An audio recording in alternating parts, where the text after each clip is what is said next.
We'll be showing you how to use the KitchenAid mixer as well as the salad spinner. This is the main KitchenAid unit. This is the top view, this is the front side view, and front view and the front side view. Okay.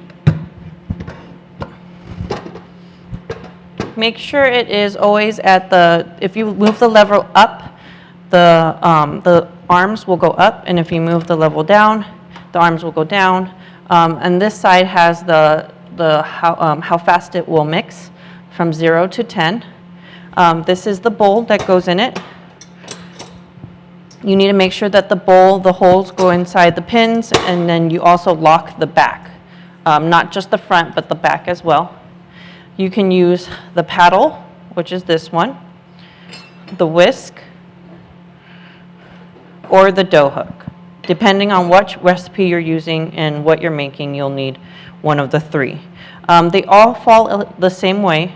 If you look at the top of all three, they all go in one way and then you twist and it locks it in.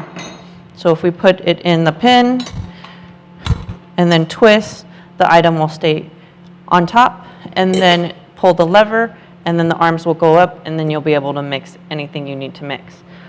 Make sure that anytime you are mixing a dry item into it or even a wet item, that you turn it off and then add the item. You put the lever down, add the item, and then put the lever up. And then when you start again, don't start all the way back to where you were before, but start it slowly, like on stir, and hold it on stir until it mixes well, and then move it to a higher speed. If you do it too high of a speed, you'll end up with a big mess of flour all over the place or liquid all over the place. When you're done using it, turn it off, put the lever down, take the paddle out and the bowl, and it can go to the dish station. And when you're done, go ahead and wipe the whole unit down and go ahead and coil the cord around the neck of the mixer. This keeps us from tripping on it or any other student tripping on it, and it just keeps this kitchen safer. And if you just tuck it in one of them, as you can see,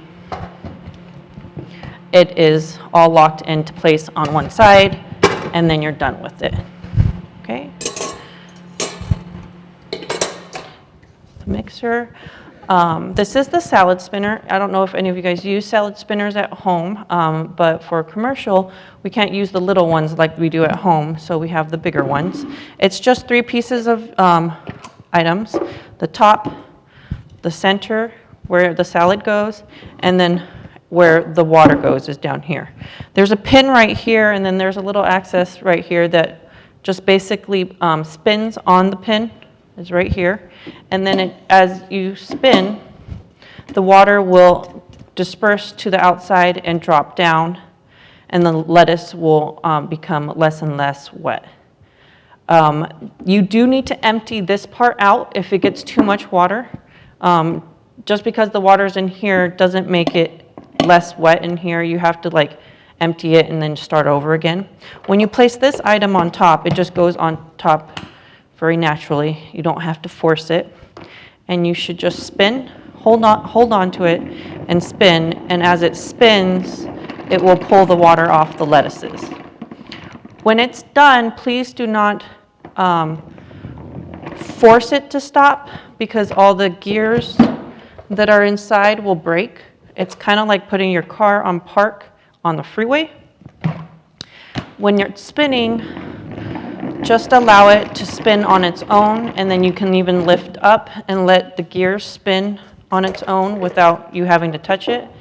This will spin by itself, and then when you're ready, you pull it out and take out the lettuce.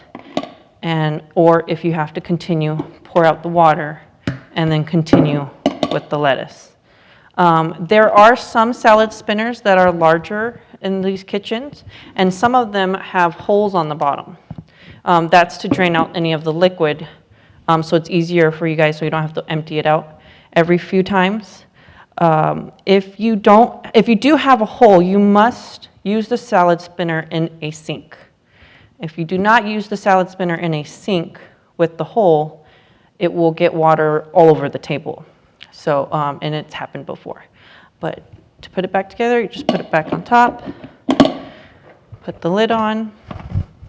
This can go in the dish station and then back to where it belongs when you're done.